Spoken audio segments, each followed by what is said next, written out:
Magandang umaga po sa ating lahat. So, natapos din yung ating anibersaryo, nung anniversary natin. Yung iba sa sahig na nakaupo. Pero ngayon, upuan pa rin ang nakaupo. Nasa Mark chapter 3, verse 20 to 35 na po tayo. Medyo mahaba yung mga talata na ating babasahin ngayong umaga. At mapapansin nyo sa pagbasa ng talatang ito na may dalawang istorya dito sa passage na to. Pero itong dalawang istorya, dalawang kwento dun sa passage na to, na pinagsama siya ni Marcos. No? Yung pagdalaw ng pamilya ni Jesus at yung isip ng mga kamag-anak ni Jesus patungkol sa kanya at yung sabi ng mga eskriba nang galing pa dun sa Jerusalem patungkol kay Jesus. At itong talata sa dakong huli, nagawa ni Marcos na ipakita yung layo ng Panginoon. Ginamit ng Panginoong Jesus ang sitwasyong ito para bigyan tayo ng isang napakagandang leksyon patungkol sa kung sino siya para sa atin at kung ano yung marka na dapat meron sa ating buhay kung si Jesus nga ay tinuring nating Panginoon ng ating buhay. Okay ba doon? Pwede po bang anyayahan ng bawat isang tumayo? At basahin po natin itong talatang ito. Medyo mahaba siya, kaya babasahin ko yung even number, o verse 20. Kayo yung odd number, verse 21, hanggang matapos po natin hanggang verse 35. Okay? So ako muna sa verse 20 at pagkatapos kayo naman. Verse 20, At muling nagkatipon ang karamihan, anupat sila'y hindi man lamang makakain ng tinapay.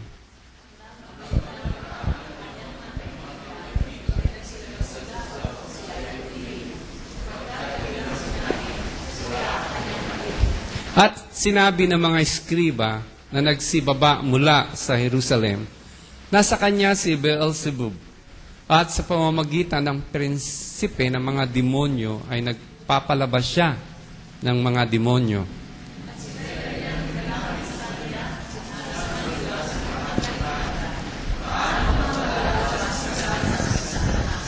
At kung ang isang kaharian ay magkabahagi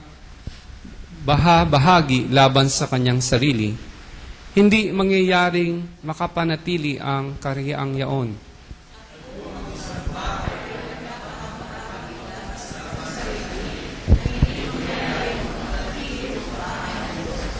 At kung maghihimagsik si Satanas laban sa kanyang sarili at bahagi, hindi siya makapapanatili, kundi magkakaroon ng isang wakas.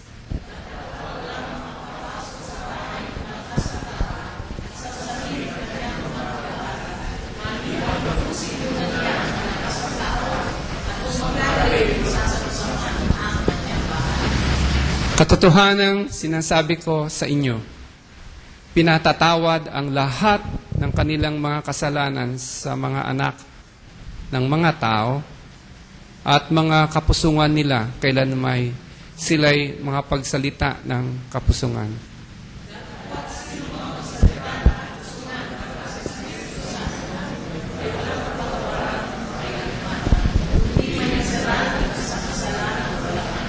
Sapagkat sinabi nila, siya'y may isang karumal-dumal na espiritu. At, wala na. Okay, verse 31, tutuloy ko po. At dumating nga ang kanyang ina at ang kanyang mga kapatid, at palibasay katayo sila sa labas, ay nangagpasugo sila sa kanya, at siya'y tinatawag. Verse 32, at nangaupo ang isang karamihan sa palibot niya, at sinabi nila sa kanya, narito na nga sa labas ang iyong ina, at ang iyong mga kapatid na hinahanap ka.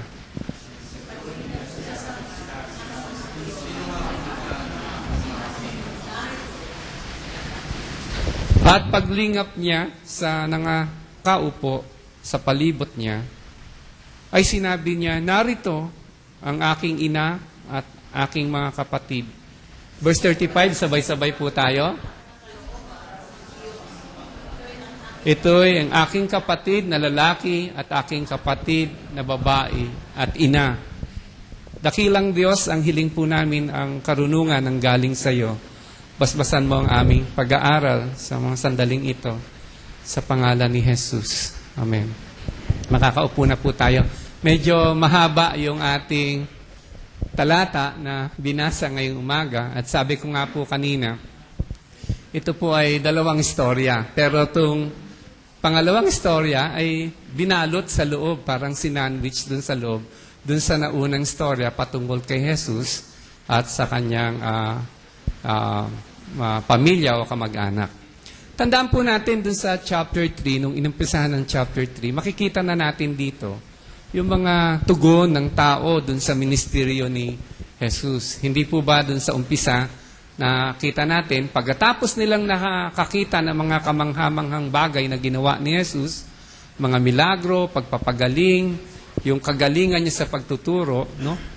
Doon sa chapter 3, yung unang bahagi, sinabi natin na yung Pariseo at saka mga Herodiano, no, nagkaisa sila. Hindi para bigay yung parangal kay Jesus bilang Panginoon, kundi nagkaisa sila para si Jesus ay patayin. Pagkatapos, dito din makikita natin yung tugon ng demonyo kay Jesus ay consistent po sa chapter 3. Lahat ng demonyo at demonyito na nakakaharap ng Panginoon, sila ay nagsasabi na si Jesus nga ay anak ng Diyos. At yung nakaraang linggo, huling linggo, bago po tayo mag-Father's Day at mag-anniversary, dito natin makita naman yung tugon ng mga alagad kay Jesus nung yung 12 ay tinawag niya. Tinawag ni Jesus itong mga alagad na to para maging kasakasama niya dun sa kanyang ministeryo. At sa dakong huli, ito po yung binasa natin ngayon. Dito makikita natin kung paano inisip ng mga kapamilya, kamag-anak ni Jesus, kung sino si Jesus sa kanila. At ganun din na sabi din sa atin, pinagitnaan nitong pagtatalakay patungkol dun sa pamilya ni Jesus, yung tugon ng mga eskriba at saka mga religious leaders ng panahon na yon patungkol kay Jesus. Yung paninira nila kay Jesus, na si Jesus ay isang napakadakilang sinungaling. No? Kung ang pamilya ni Jesus o yung mga kamag-anak ni Jesus nagsasabi medyo nasira yung ulo ni Jesus, yung mga eskriba naman, yung mga religious leaders naman noon, panahon na yon, ang paninira nila kay Jesus ay si Jesus ay nakakagawa ng mga kamanghamanghang bagay sa pamamagitan ni Beelzebub. So, lumalabas na sa kanila si Jesus ay napakalaking sinungaling sapagkat sinasabi niyang siya'y anak ng Diyos, siya'y galing sa Diyos, pero nasabi nila na hindi, siya'y galing sa prinsipe ng mga demonyo, kay Beelzebub. Kaya nga, sa pag-aaral po natin ng Mark, talagang humaharap tayo dun sa napakagandang hamon sa bawat isa sa atin. Kasi ang pag-aaral natin ng banal na salita, para magkaroon ng kabuluhan yan, dapat ay nagkaroon ng personal na relevance sa atin. Nagkaroon na tayo ng bawat isa ng pangunawa kung ano talaga itong tinatawid at nilalayo ng salita ng Diyos, malaman natin, makilala natin, o mapanampalatayaan natin. And ang panalangin ko po, habang tayo po ay nag-aaral patungkol sa buhay ni Jesus, no? Habang pinag-aaralan natin yung kanyang buhay, all the more na tayo ay maging convinced, maging kumbinsido tayo na si Jesus nga ay anak ng Diyos. At dahil kumbinsido tayo, dahil tayo ay naniwala sa Kanya, itong paniniwalang ito ay makikita natin sa pamamagitan ng pagsunod sa ating Panginoon. Ako'y naniniwala itong sinasabi ng Panginoon sa dakong huli nung yung sitwasyon patungkol sa kanyang pamilya, yung sitwasyon patungkol dun sa mga eskriba galing sa Jerusalem na naninira sa kanya at nagsasabi na siya ay kumikilos sa kapangyarihan ni Beelzebub, hindi galing sa Diyos, ito'y para tumbukin ang bawat isa sa atin, hamunin ang bawat isa sa atin na kumilala tayo kay Jesus bilang Panginoon. Na mas makita natin malinaw na si Jesus ay hindi yung kagaya ng sinasabi nila, kundi si Jesus ay ating Panginoon. At sa dakong uli, dahil siya ay ating Panginoon, gaya ng sabi ni Jesus, mapatunayan natin to, ang buong linaw, na si Jesus nga ang Panginoon ng ating buhay sa pamamagitan ng pagsunod sa kalooban ng Diyos Ama. Yan yung panalangin ko. Habang tayo ay nag-aaral, sumasaliksik sa buhay ng Panginoong Jesus, natututo tayo kung sino siya, at dahil nakikilala natin kung sino si Jesus, lalong tumatatag ang ating pagtitiwala sa Kanya, paniniwala sa Kanya, at makikita to hindi lang sa ating mga bunganga, hindi lang dun sa ating mga sinasabi, kung hindi yung ating buhay, kung ano yung ating ginagawa. At yan yung sinabi ni Jesus sa dakong huli. Nakakagulat, no? Isipin na yung pamilya ni Jesus, nakasama niya to for 30 years bago niya simula ng ministeryo niya, nagkaroon ng ganitong uri ng kaisipan. No? Na si Jesus ay nawala sa kanyang sarili. Kumbaga sa panahon natin, naisip nila si Jesus bumigay. At yung kaisipang ito ay udyok nung mga paninira, yung mga pinalutang na istorya ng mga iskriba, mga pariseyo, mga saduseyo, mga leader reliyon ng panahon na yon, na si Jesus ay isang sinungaling, na ang kanyang kapangyarihan ay hindi galing sa Diyos, kundi galing kay Beelzebub. Dalawang storya dito sa mga talatang binasa natin. Pero gusto kong linawin, simula't simula pa lang, nung binahagi na ni Marcos ang buhay ni Jesus, verse 1 pa lang sinabi niya, ito'y kasaysayan patungkol sa Ebanghelyo ni Jesus. Anong sabi niya patungkol kay Jesus? Nung dinescribe ni Mark si Jesus, ito yung gusto niyang panampalatayanan ng tao. Ito yung gusto niyang makita natin, buong linaw at panampalatayaan natin. Si Jesus, sabi niya, anak ng Diyos.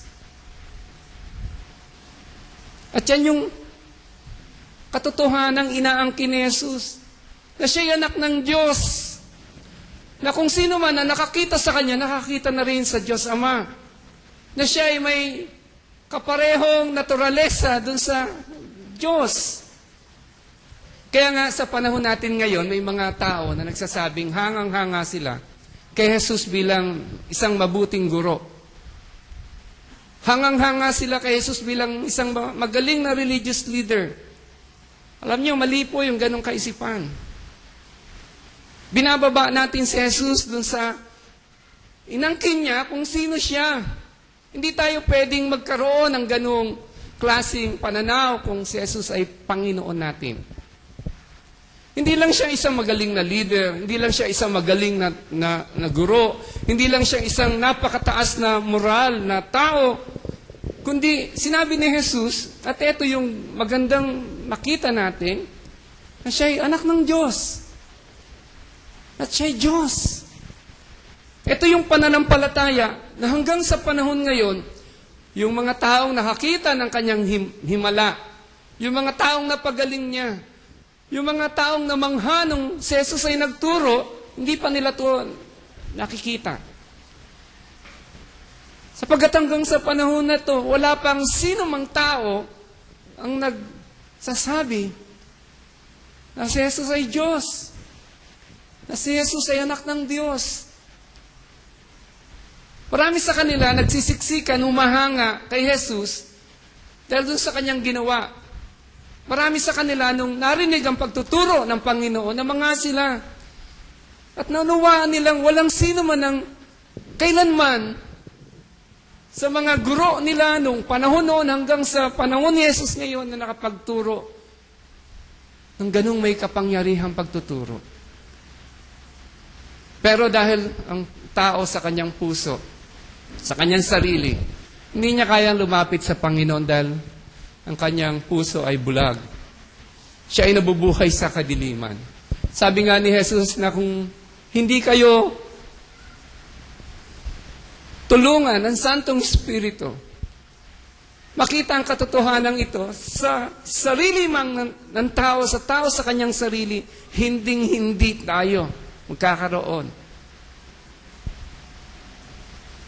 ng kakayanang manampalataya kay Jesus. Kaya nga isang malaking bagay ito sa mga mananampalataya kay Kristo. Kung tayo, nagsasabi na tayo mananampalataya kay Kristo, ibig sabihin, tinangis natin siya na Diyos, na anak ng Diyos.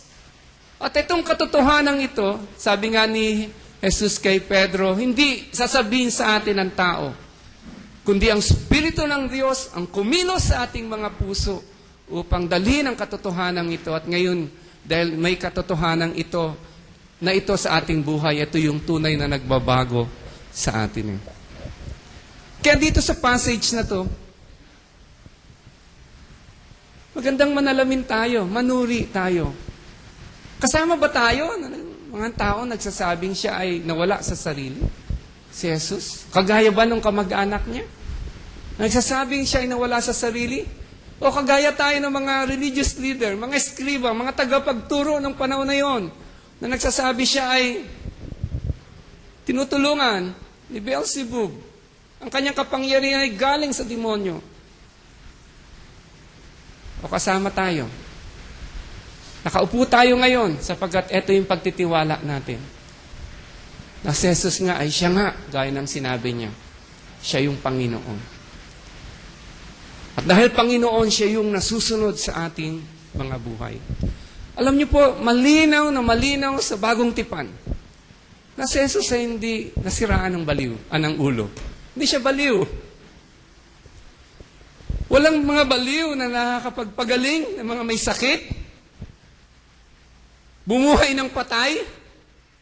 Walang baliw na nakapagtuturo ng buong husay at buong galing, kamanga-manga, nakapag-isip ng napakataas. Walang baliw na sa kanyang diskusyon, walang sino mang tapat sa kanyang karunungan, walang pumantay sa kanyang karunungan. Walang baliw na kumikilos ng may kagandahang loob sa kanyang buhay. Walang baliw na makikita ang kumpletong pag-ibig sa buong katauhan niya. Walang baliw na punong-puno ng habag at pag-ibig sa kanyang buhay. Malinaw po ang bagong tipan. Jesus is not baliw, kagaya ng sabi ng mga kamag-anak niya. Marahil ito ay epekto ng mga paninira ng mga Saduceo na nagsasabi, si Jesus ay sinungaling, sakdulan sa pagsisinungaling, sapagkat kanyang kapangyarihan na hindi galing sa Diyos, kundi galing kay Beelzebub. Pero muli, malinaw ang bagong tipan. Wala sigurong sinungaling na nagsabi siya na mamamatay ako pagkatapos ng 3 araw mabubuhay ako. At nangyari yon. Mga kapatid, wala pang nakagawa nun. Maliban sa Panginoong Jesus. Wala sigurong sinungaling na nagsabi dun sa isang taong magaling ka na, naghumaling nga nung oras na sinabi niya yon. Malinaw ang bagong tipan na nagsasabi, si Jesus ay Diyos at Panginoon. Sa simula pa lang, nung pinanganak si Jesus. Sa Matthew, nirecord to. Sa Lucas, nirecord to. Pinanganak siya, virgin birth. Sa pamamagitan ng Santong Espiritu. Nung nabuhay si Jesus, siya pa lang ang nabuhay. Na hindi nagkasala kailanman. At yung salita ng Diyos ay malinaw. Hindi siya nagkasala. Pinakita ni Jesus nung nandito siya sa lupa, yung kanyang kapangyarihan, sa pisikal na mundo. Nung nandoon sila sa tubig at inabot sila ng malakas na unos, nung sinabi ng Panginoon sa hangin, tumigil ka. At sa bagyo at sa ulan, tumigil ka. At sila'y tumigil, pinakita dito yung kapangyarihan ni Jesus. Sa physical world, na siya yung Panginoon ng mundong ito. Minsan nakita ni Jesus yung isang puno ng igos at akala may bunga nung wala. Sinumpa ni Jesus. Kinabukasan yung puno ng igos na matay. Nagulat yung mga alagad, sabi nila, Panginoon, tong punong igos na to na sinumpa mo ay namatay. Because Jesus is powerful over the physical world. Maging sa spiritual world, ngayon lang nangyari na bawat enkwentro ni Jesus, magtuturo lang siya sa sinagoga. Yung mga demonyo na hindi magpapahalata, na nagtatago, no? Hindi expose ang sarili nila. Wala sila magawa kundi expose nila ang sarili nila at magsabi, ikaw nga yung anak ng Diyos. Katunayan, yung mga patotoo ngayon, na si Jesus nga yung anak ng Diyos, hindi galing sa tao. Wala pang tao nakapagsabi na siya nga ay Panginoon. Alam niyo yung testimony galing sa Diyos Ama. Doon sa kanyang baptism, naalala niyo sa sa Mark chapter 1 verse 11, sabi ni Diyos Ama, itong aking mamahal na anak. Sa kanya ako'y lubos na nalulugod. At pangalawa, yung sa spiritual world, ang galing ng testimonya, na siya ay Panginoon nga sa mga demonyo mismo. He has the power. Kaya nga malinaw ang pagpapatotoo ng Biblia na si Jesus ay Panginoon. At kung babasahin po natin, sasangguni natin, yung 4 na storya, gospel patungkol sa Panginoon, yung Matthew, Mark, Luke, at saka si John, lahat po sila nagsasabi na si Jesus ay Diyos. At ang pagtitiwala kay Jesus bilang Diyos ng ating buhay, ito po yung magtatawid sa atin sa buhay na walang hanggan. Dito nakasalalay ang buhay na walang hanggan. Knowing Christ as Lord is life. Eternal life. Kaya nga, napaka-importante po, no, sa Ebanghelyo. Kung papansinin niyo, kung maalala niyo pa, diniscuss natin yung John, ng Gospel ni John. Ang pinakasentro ng Gospel ni John, yung sa chapter 20, verse 31. Alam niyo, sinabi dito, si Jesus Christ is the Son of God. And by believing in Christ, we have eternal life. Kaya itong issue po sa ating harapan, yung pagturing natin, pagharap natin sa passage ngayon na binasa natin, napakahalaga po. Kasi lahat tayo mamatay. Noong Thursday, may dinalaw kami ni Sen. Pinsan niya, namatay. Police. Lahat tayo. Ang pag-asa natin na kay Jesus. Ang pagkilala natin kay Jesus bilang Panginoon ng ating buhay. Bilang anak ng Diyos. Yan po yung magtatawid sa atin sa buhay na walang hanggan. Kaya nga sa isang mananampalataya, ang kamatayan kailanman hindi kaaway, kundi ito isang kaibigan. Nagpalaya sa atin sa lahat ng ating mga pabigatan sa mundong ibabaw. Dalhin tayo sa kaluwalhatian ng Diyos. Sana, mga kapatid, habang tayo po ay nag-aaral ng buhay ni Jesus, kakaroon tayo ng mas malalim na pagkakilala sa Kanya. Dumako tayo sa panahon na kapag makikita natin yan, miski sa panalangin natin, na hindi tayo nakakonsentrate dun sa gusto natin. Yung mga prayer, alam nyo, wala namang masamang humingi sa Lord. Pero alam nyo, I find it burdensome. I find it heavy, a burden, when every time we pray, we talk about our needs. And never ever in our minds, in our hearts, consider what the will of God the Father is for us. Alam niyo yun, yung sa panahon natin ngayon, meron tayong kultura, yung parang prosperity gospel.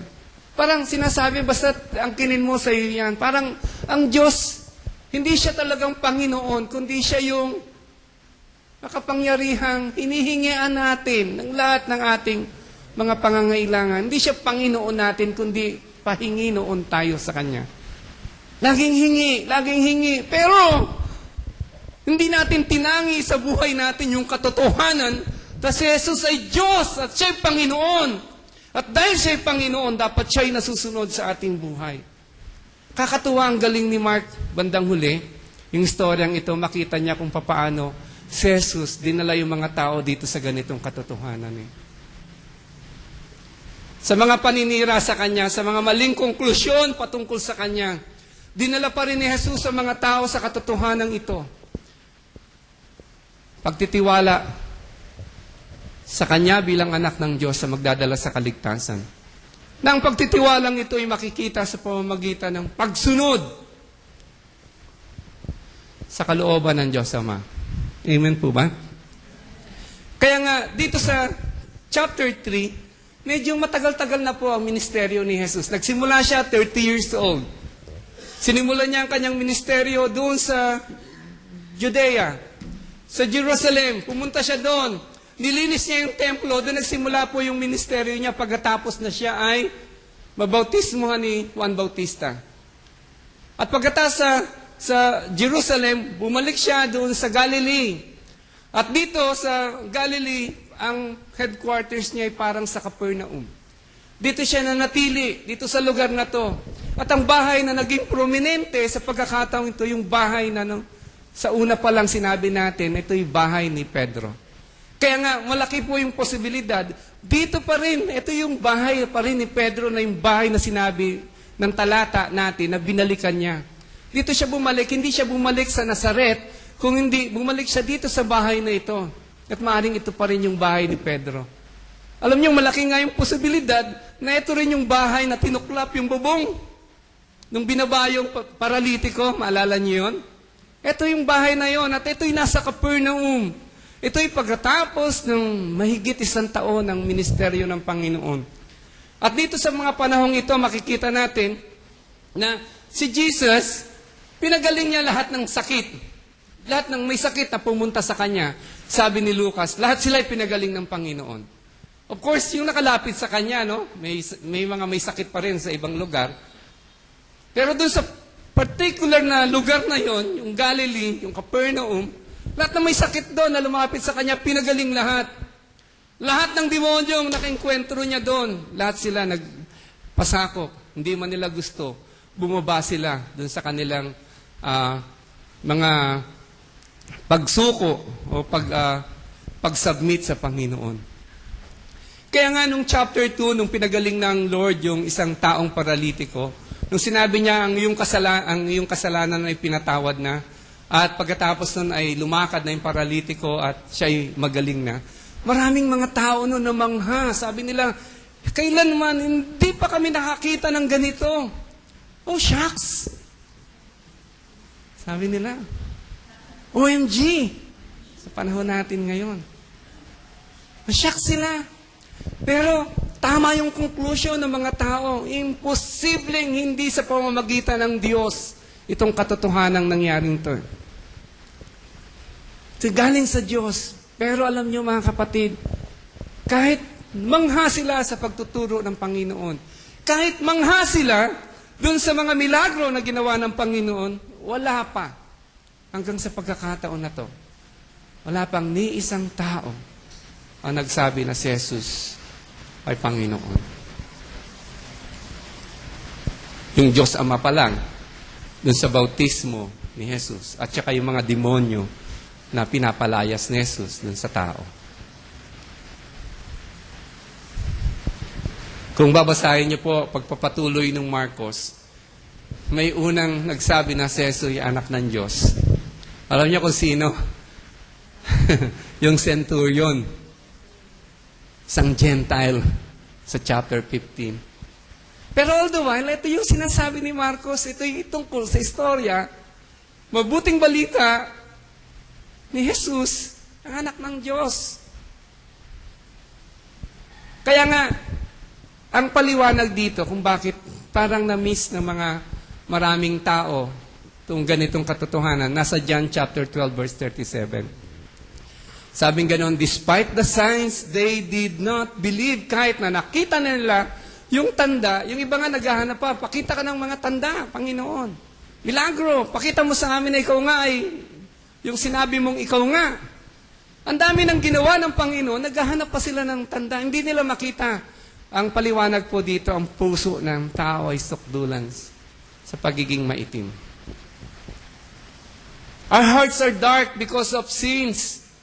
Pinatigas ang puso ng tao ng kasalanan. Kaya nga, kahit nakita ng kumikilos ang Diyos sa kanilang kalagitnaan, hindi magets. Hindi makuha. Praise the Lord sa tulong ng Santong Espiritu. Pakilala natin si Jesus bilang Panginoon tagapagligtas. It's only by the grace of God, biyaya ng Diyos, na makasumpong po tayo ng kaligtasan.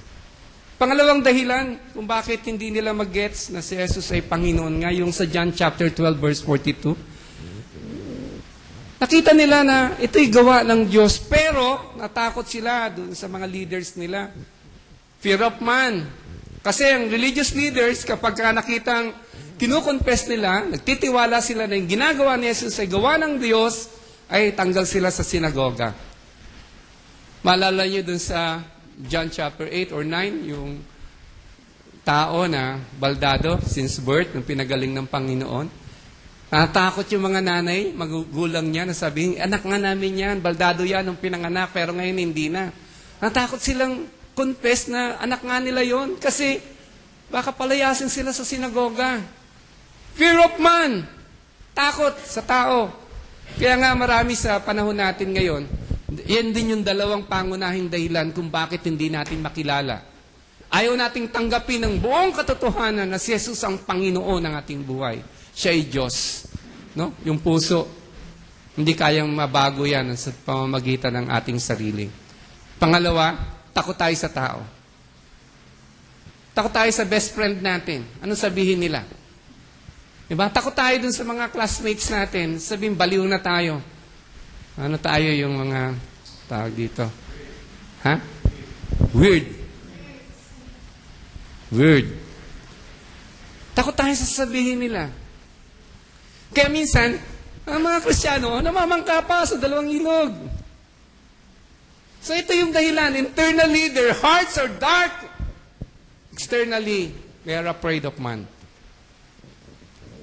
Katunayan, nung si Jesus nagpatuloy ng kanyang ministeryo, nung resurrection, di ba sabi ni Jesus, mamatay ako, pero pagras ng 3 araw, mabubuhay na magmuli ako.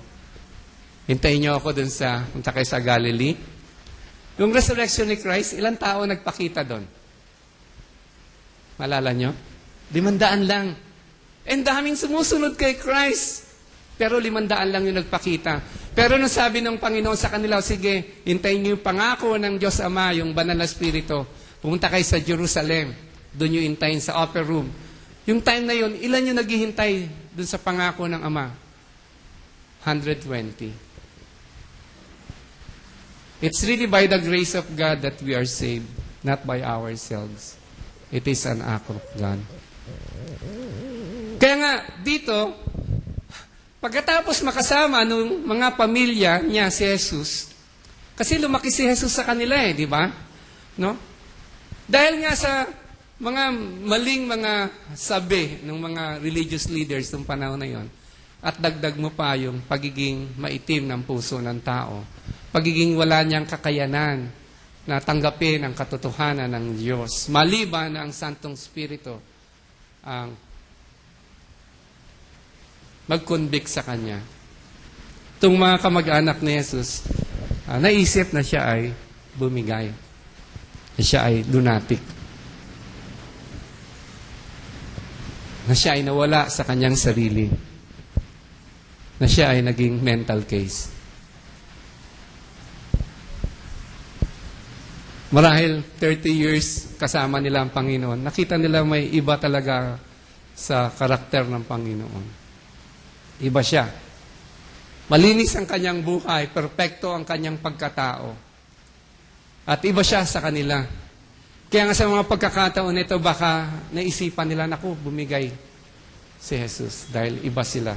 Dagdag mo pa yung kawalan ng kakayanang makalapit sa Diyos ang tao maliban na ang Santong Espiritu ang kumilos sa taong ito.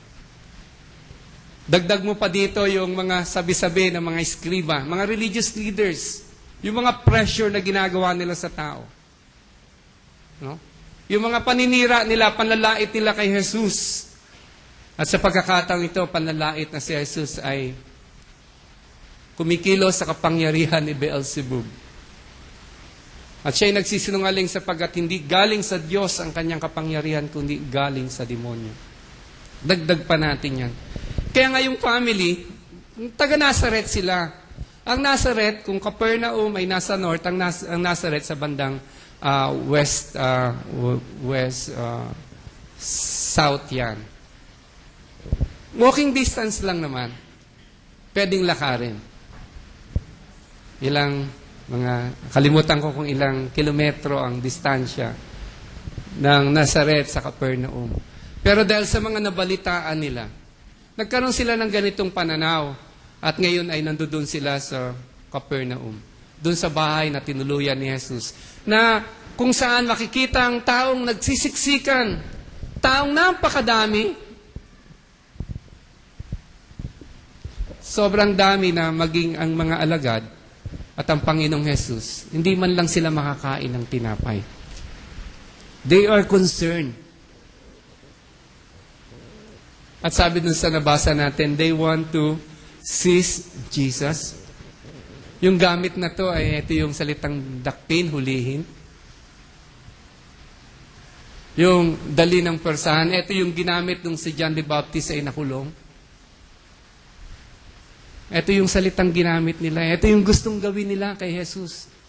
Yung bang kunin si Jesus mula sa Capernaum at marahil dali na siya doon sa muli sa Nazareth. At kasama dito sa pamilyang ito, sabi dun sa latter verse na basa natin, si Mary at yung kanyang mga kapatid. No? Tandaan natin si Mary at si Joseph, nung nag-asawa sila. Si Jesus, nung pinanganak, virgin birth. Pero pagkatapos panganak si Jesus, sila'y mag-asawa at nagkaroon sila ng relasyon. At dun sa Mark chapter 6 verse 3, sinabi dito yung mga kapatid ni Jesus na lalaki, 4 yun, at mga kapatid na babae, no? At least 2 mga kapatid na babae. So, may at least mga 6 na kapatid. Si Jesus, no? Half brothers and half sisters. Na resulta ng relasyon ni Mary at saka ni Joseph. Ngayon, gusto ko kayong pangunahan. Si Mary kasama dito sa mga pumunta doon sa Capernaum. Pero si Mary ba may pananaw na si Jesus ay na wala ng bait? Hindi po. Si Mary, simulat sa pool, alam na niya na si Jesus ngay anak ng Diyos sapagkat hindi pa man niya dinadala sa kanyang sinapupunan, si Jesus, sinabi na sa kanya ng anghel, ang dadalin mo sa iyong sinapupunan ay anak ng Diyos. At alam ni Mary na nung pinanganak niya si Jesus, siya ay virgin. Wala siyang relasyong sexual, kanino mang lalaki. Ngunit sa pamamagitan ng kapangyarihan ng Santong Espiritu, na ipanganak niya si Jesus. So si Mary, maaaring kasama siya dun sa crowd, pero hindi ibig sabihin na ito si Mary, may ganito ring pananaw tungkol kay Jesus. Sapagkat simulat sa pool, alam na ni Mary, katunayan yung kanta niya, yung Magnificat, sinabi niya, I thank the Lord, my God, my Savior. My soul magnify the Lord, and my spirit rejoices in God, my Savior. Alam niya na po yun, simulat sa pool. Kaya lang siyempre, sabing ganun ng banal na kasulatan, Mary kept this in her heart. At marahil, nasabi na rin to ni Mary dun sa mga kapatid niya. Hindi niyo ba alam na yung kapatid niyo ay anak ng Diyos talaga? Kaya lang di sila maniwala. Sabi dun sa John, chapter 7, verse 5, yung mga kapatid ni Jesus hindi naniwala agad. Kaya nga dito, yung unbelief nila, kasama nung pressure ng mga religious leader, na isipan nila na huli na si Jesus, kunin na si Jesus mula sa Capernaum. Naisipan nila yung pinaka-maling konklusyon na si Jesus ay bumigay na. Siya ay nawala na sa kanyang sariling pag-iisip. Parang, maalala niyo yung kasaysayan na si Jesus nung siya ay 12 years old. naiwan siya sa Jerusalem. At doon kaharap niya yung mga pantas. Nakikipagtalakayan siya patungkol sa kaharian ng Diyos. 12 years old. Pero nung pagkakataon na yon, nung sabing gano'n ng mga magulang ni Jesus, salika, bumalik ka kasama namin. Parang ganito yung concern. They feel their family. And they want to care for one another. Gusto nilang alagaan yung bawat isa. Ito yung, maliman yung pananaw nila, pero ito yung humanly speaking. Yung kaparaanan ng tao to take care of each other. Okay po ba doon? At nakakatuwa si Jesus. Ito yung kagalingan ni Jesus. Yung pagkakataon na yon, nagtuturo si Jesus dun sa bahay, ginamit ni Jesus yung pagkakataon na yon para itanong sa kanila. Sabi kasi nila, nandiyan dyan yung nanay mo at mga kapatid mo, sa labas hinihintay ka. At sa pagkakataong ito, ginamit ni Jesus itong storyang ito, itong sitwasyong ito, para dalhin yung napakagandang leksyon na dapat bawat isa sa atin matutunan natin. Ito yung leksyon na simula pa lang, yung purpose ni Mark, tayo ay manampalataya kay Jesus. Siya ay anak ng Diyos. Para lalong diin itong ganitong katotohanan, kaya tinanong ni Jesus yung mga kausap niya, sino yung aking magulang at aking mga kapatid? Tandaan nyo, nung sinabi ito ni Jesus, hindi niya sinasabi, hindi ko na kilala yung aking mga relatives. Tinatalikuran ko na sila. Hindi niya sinasabi ito. Katunayan, nung si Jesus ay nabayubay dun sa krus ng Kalbaryo, di ba si Mary nandoon din at si John? Alam niyo yung sabi ni Jesus kay John? Binili niya si John, si Mary kay John. Behold your mother. This is how caring Jesus is for his natural family. Ganon din, hindi ibig sabihin ito, galit siya dun sa kanyang mga kapatid na mga lalaki, no? Na dahil siguro sa hindi pananampalataya nila, medyo nagtampo si Jesus. Kaya sabi niya, sino? Hindi ko sila kilala. Hindi po ganon yun. Kasi, tandaan natin, Jesus cared for these people.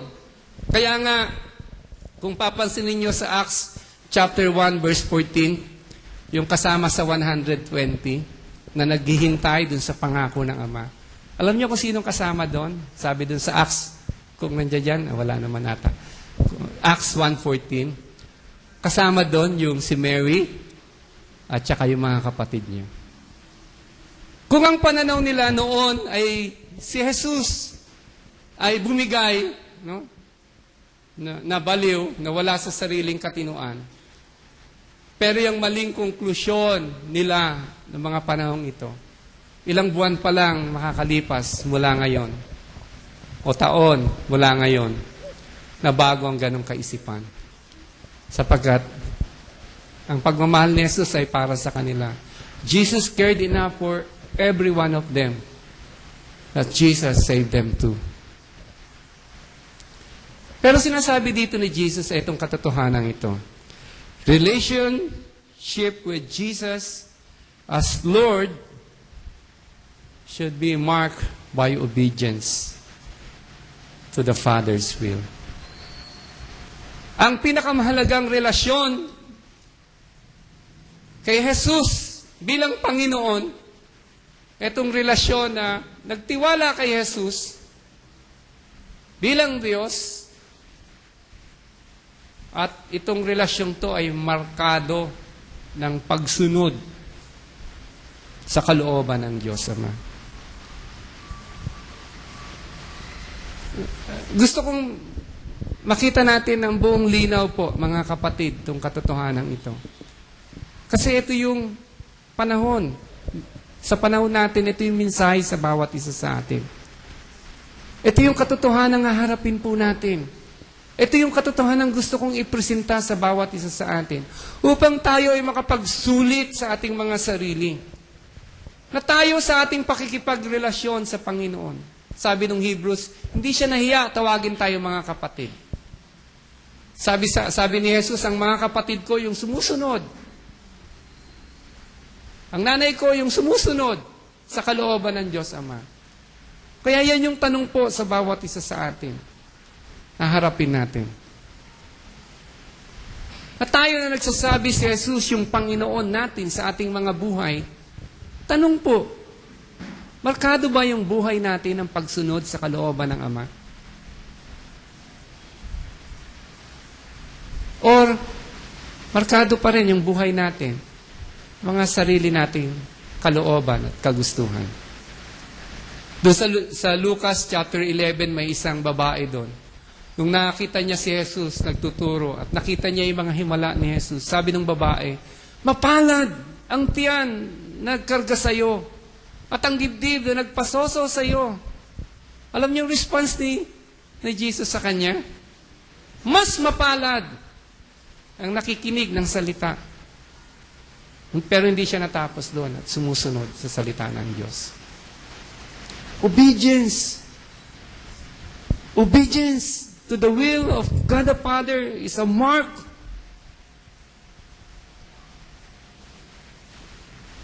A proof that truly we are Jesus' disciples. Yun yung hamon ni Christ dito eh. Maalala nyo sa Matthew chapter 7, yung Sermon in the Mount, tinapos ni Christ yung sermon niya. May mga conclusion siya, sinabi niya, hindi lahat na nagsasabi sa akin, Panginoon, Panginoon, ay makakapasok sa kaharian ng Diyos. Kakagulat ba doon? Tinatawag siyang Panginoon, pero hindi kasiguraduhan.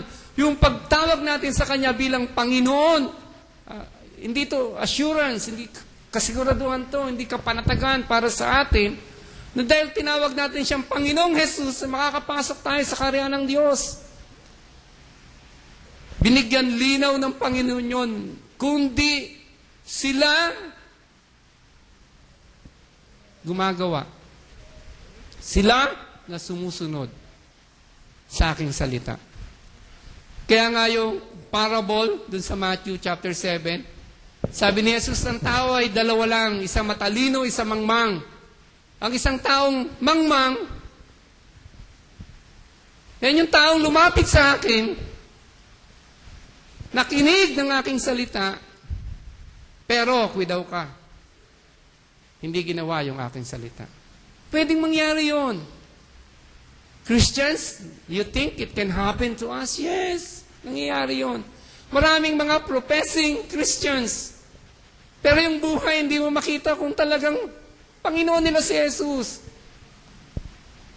At nawa, magising yung bawat isa sa atin sa katotohanan ito, maging hamon to sa atin. Kaya nga, yung buhay natin, if our lives are yung markado ba, yung nakikita natin yung laging pagsuway sa kalooban ng Diyos Ama, pwede nating questionin yung ating kaligtasan. Kung tunay nga tayo ay nananampalataya. Yan yung sinabi ni Santiago. Pwede nating question, pagdudahan.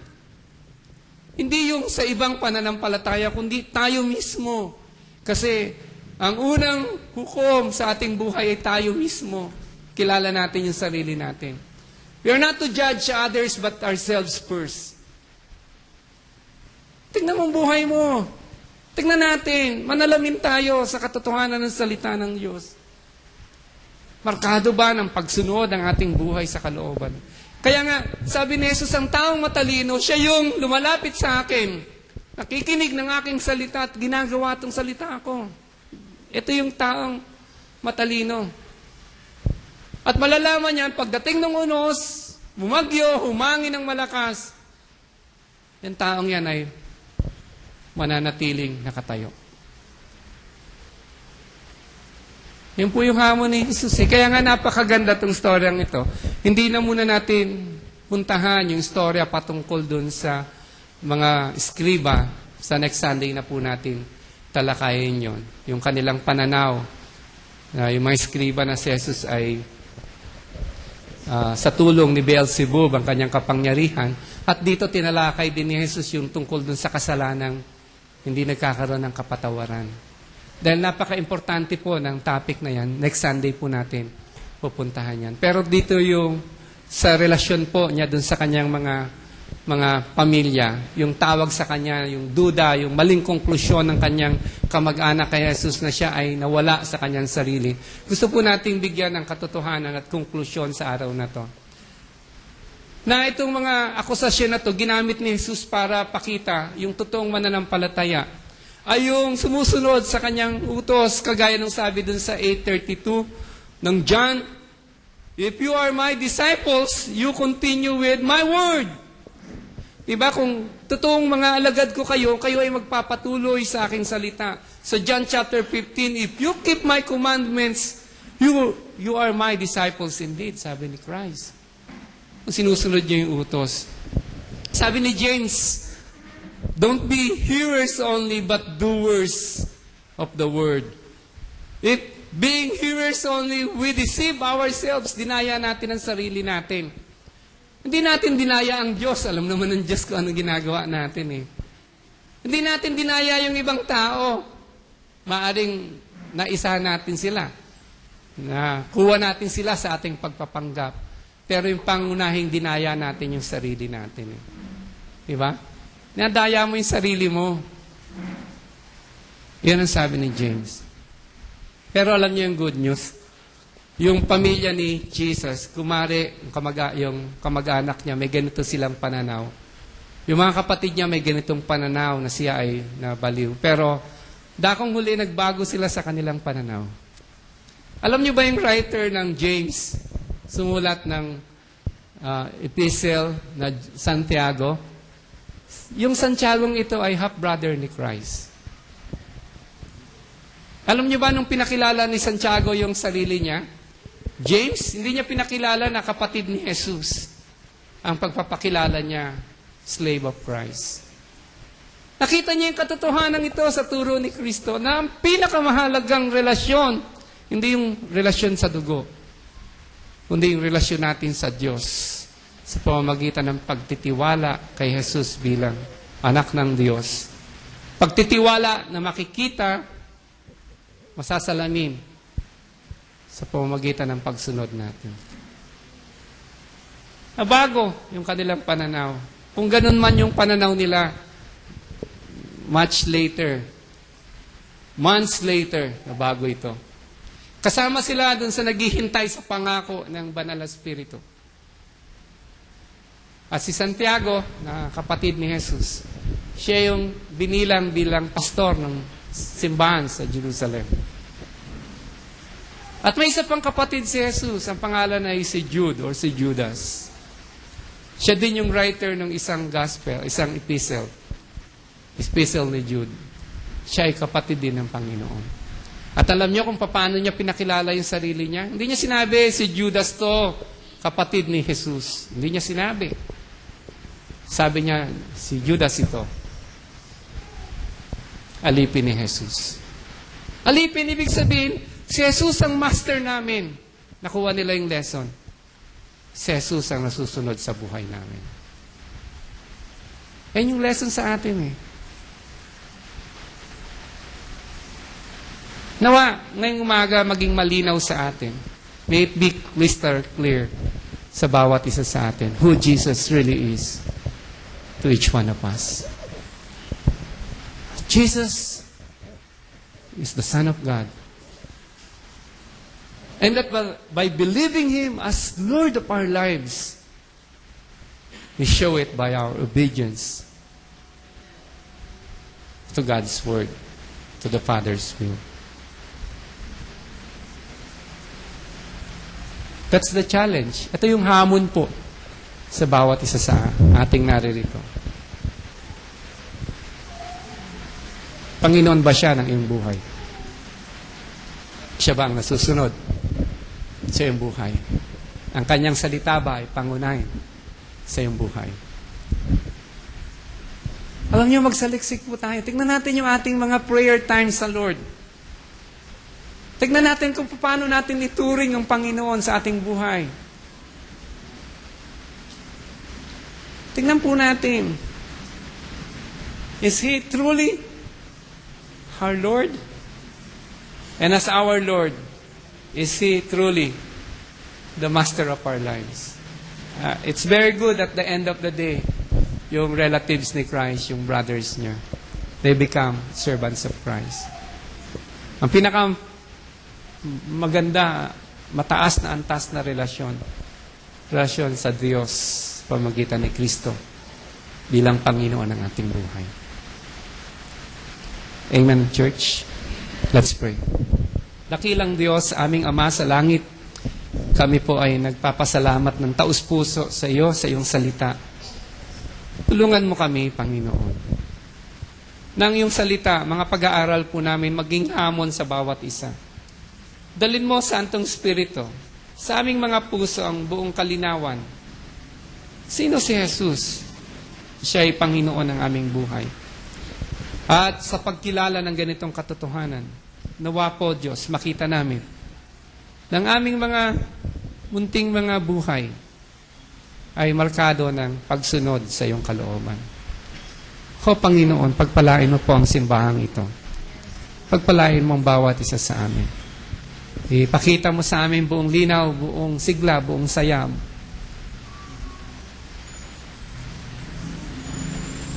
Ang pagpapala, ang pagkakaroon ng relasyon sa iyo, Diyos, bilang Panginoon. Relasyong nalilibutan ng aming pagsunod sa iyong kalooban. Salamat po, Diyos, sa pangalan ni Jesus. Amen.